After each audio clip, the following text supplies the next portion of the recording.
கேள்வி எண் 6. ஆகாய மண்டலத்தின் ஒளியைப் போல என்றென்றைக்குமுள்ள சதா காலங்களிலும் பிரகாசிப்பவர்கள் யார்? ஞானவான்கள். தானியேல் 12ஆம் அதிகாரம் 3ஆம் வசனம். கேள்வி எண் 7. நட்சத்திரங்களைப் போல சதா காலங்களிலும் பிரவேசிப்பவர்கள் யார்?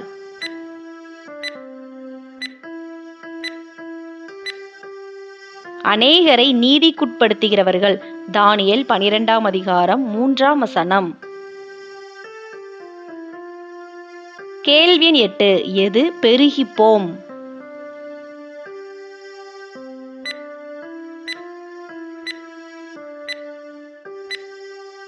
அறிவு பெருகிப்போம். தானியேல் 12ஆம் அதிகாரம் 4ஆம் வசனம்.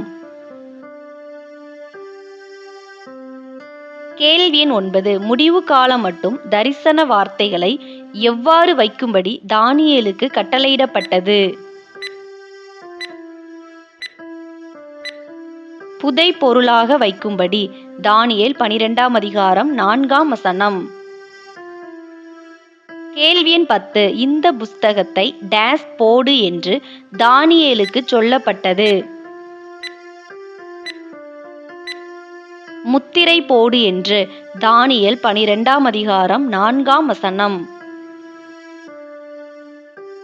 கேள்வி எண் 11. டேஸ் இங்கும் அங்கும் ஓடி ஆராய்வார்கள். அநேகர் இங்கும் அங்கும் ஓடி ஆராய்வார்கள். தானியேல் 12ஆம் அதிகாரம் 4ஆம் வசனம். கேள்வி எண் 12. ஆற்றுக்கு இக்கரையிலும் அக்கரையிலும் மொத்தம் எத்தனை பேர் நிற்பதை தானியேல் கண்டார்? ஆற்றுக்கு இக்கரையில் ஒருவர் அக்கரையில் ஒருவர் ஆக மொத்தம் 2 பேரை கண்டார். தானியேல் 12ஆம் அதிகாரம் 5ஆம் வசனம். விடை 2 பேர். கேள்வி எண் 13. இந்த ஆச்சரியமானவைகளின் முடிவு வர எவ்வளவு காலம் செல்லும்? யார் யாரிடம் கேட்டது?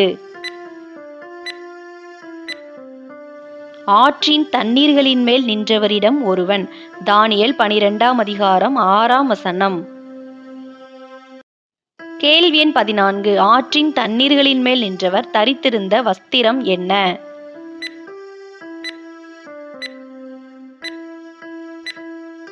சணல் வஸ்திரம். தானியேல் 12ஆம் அதிகாரம் 6ஆம் வசனம்.